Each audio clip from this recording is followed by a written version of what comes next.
Morning mga bossing. Good morning ka White Angel 1111. Good morning sa iyo Cancer. Ang reading mong ito ay para sa isang buwan ng September. Ano ang gabay para sa iyo, Cancer? Ito ay general reading lamang kaya hindi lahat ay makaka-resonate sa iyo.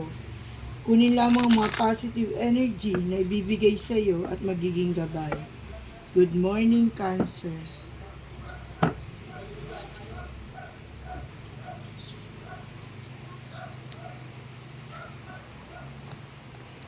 Sinasabi Cancer na ano man ang nasimulan mo na hindi maganda o yung tinatawag na pagkakamali mo ay matatapos na. Sinasabi rito na ang iyong iniibig ay tapat sa iyo magpakailanman. Kahit na kayo ay LDR o nasa malayong lugar. Sinasabi rin dito na pinagkalooban kayo ng pagpapalat biyaya at ito ang inyong mga anak. Sinasabi rin dito na masipag kang tao, Cancer. Ikaw ay may determinado na magtagumpay sa iyong buhay.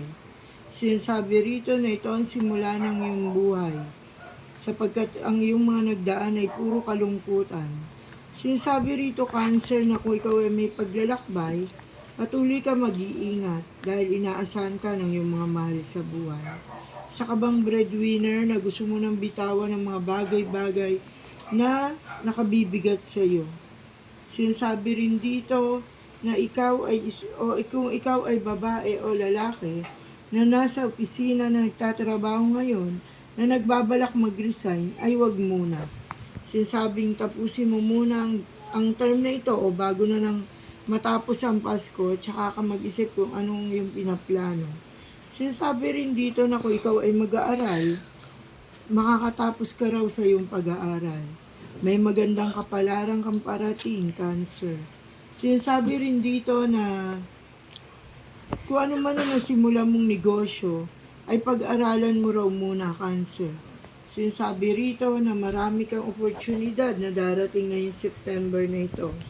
Sinasabi rin dito na ang kalungkutan na iyong naramdaman ay maglalaho na at ito ay mapapalitan na ng tagumpay at kaligayahan. Sinasabi na may maganda kang bukas na inaharap. Sinasabi rin dito na ang iyong kapalaran ay pagpatuloy mo lamang. Sinasabi na may isa kang pagwawagi sa pakipagkumpitensya. Ano ba ito? Promotion, malapit ka ma-promote. Yes, mapopromote ka nga. At sinasabi na ang pagsasama ninyo ng iyong minamahal ay matagumpay o sa iyong bagong iniibig. Sinasabi rin dito, Cancer, na kung ikaw ay may karamdaman, ikaw ay gagaling na. Sinasabi rin dito na ang lahat ng iyong kalungkutan na nagdaan ay matatapos na daw. Sinasabi na magniningning na ang iyong buhay. Matapos itong maging madilim ay pagkakaloob na ang kaliwanagan. Sinasabi rin dito na marami pa ring tao na hindi totoo sa iyong paligid, kung kaya't ikaw daw ay mag-iingat. Sinasabi rin dito, Cancer, na meron ka nasimulan o meron kang pagsisimula na nagkaroon ng partnership sa negosyo ba ito? Sinasabi rito na ang pakikipagsosyo mo o pakikipagnegosyo mo sa energy na nakukuha ko para sa iyo ay nasa right way ka raw, nasa right path.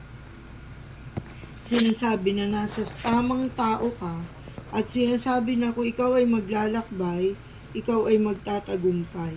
Sinasabing mapadagat o mapahimpapawid ang iyong paglalakbay, ito ay magandang sinyales sa pagbabago ng iyong buhay at ikaw ay magkakaroon ng kapayapaan. Sinasabi rin dito na ikaw daw ay matatag na tao. Sinasabi rito na matapang kang hinaharap ang lahat ng pagsubok na dumarating sa iyong buhay. Sinasabi rito na may pagtitipon ngayong September. Ito ba ay kasalan, binyagan, handaan, at ikaw ay patuloy na nag-aaral. Patuloy mong pinag-aaralan ng lahat ng bagay. Patuloy mong ninanais o minamanifest ang iyong buhay, ang iyong kapalaran.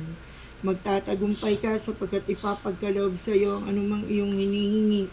Sinasabi na talikuran na mga taong tumalikod din sa iyo at huwag na silang pabalikin pa magpakailanman. Ang kasaganaan ng iyong buhay ay nasa iyong mga kamay. Nasa iyong mga kamay ang ikatatagumpay mong ito, Cancer. Sinasabi rito na matapang mong haharapin ang lahat ng pagsubok, ang kabiguan, ang karamdaman, at ano paman. At ang huli, ikaw ay magniningning at sisikat din sa anumang larangan na iyong pinasok, sapagkat ikaw daw ay taong matuwid, Cancer, at may kababaang loob. Congratulations, Cancer! Please subscribe my channel. Bye-bye!